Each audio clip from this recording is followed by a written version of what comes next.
Magandang araw. Ako si JB Ringkista Kamagay at ngayong araw aking tatalakayin kung gaano ka-importante ang edukasyon sa ating buhay.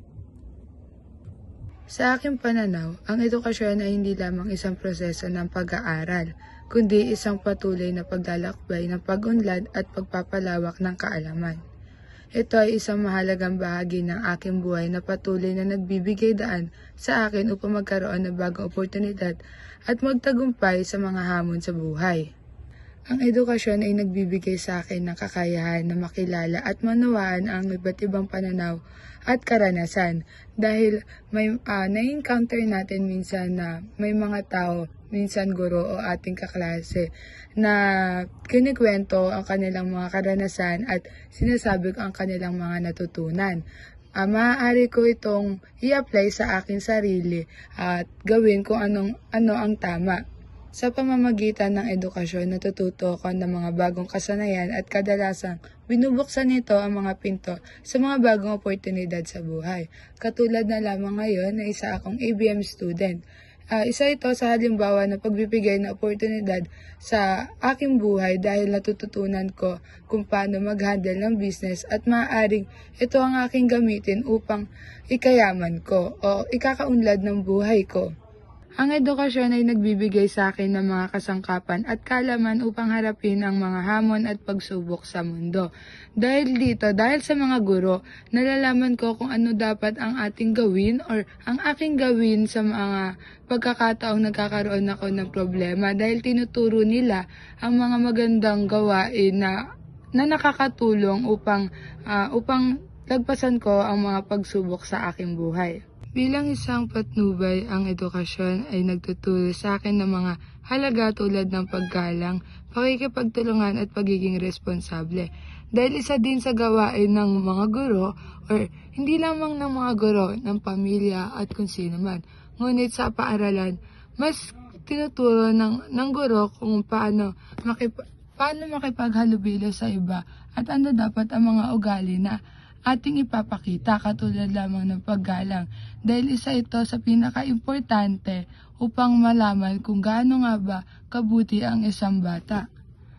Sa kabuuan, ang edukasyon ay isang mahalagang bahagi ng aking buhay na patuloy na naglalayong mapalawak ang aking kaalaman at maabot ang aking mga pangarap. Ako'y nag-aaral upang patuloy na mapalawak ang aking kaalaman at kakayahan. Sa pamamagitan ng pag-aaral, natututo ako ng mga bagong konsepto, kasanayan at karanasan na nagbibigay daan upang mapagtagumpay sa iba't ibang larangan ng buhay. Ako'y sumasali sa paaralan upang magkaroon ng mas malalim na kaalaman at kasanayan sa iba't ibang larangan ng kaalaman o bawat pagsubok sa buhay. Sa bawat araw ng pag-aaral, natutunan ko ang mga bagong konsepto, pamamaraan at kasanayan na nagbibigay daan upang matagumpay sa aking buhay. Hindi lamang ito tungkol sa pagkuha ng mataas sa marka o pagpasa sa mga pagsusulit, kundi ang paglalawak ng aking pangunawa at kakayahan na makibahagi sa lipunan.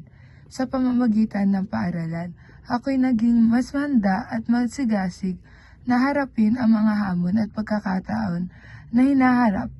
Ang pag-aaral ay hindi lamang isang gawain, ito rin ay isang paglalakbay tungo sa pagpapalalim ng aking kaalaman at pagpapalawak ng aking potensyal na kakayahan. Ang aking magulang ay pinadala ko sa paaralan upang bigyan ako ng oportunidad na magkaroon ng magandang kinabukasan. Sa pamamagitan ng edukasyon, nagbibigay sila sa akin ng pundasyon ng kaalaman at kasanayan na kailangan ko upang magtagumpay sa buhay.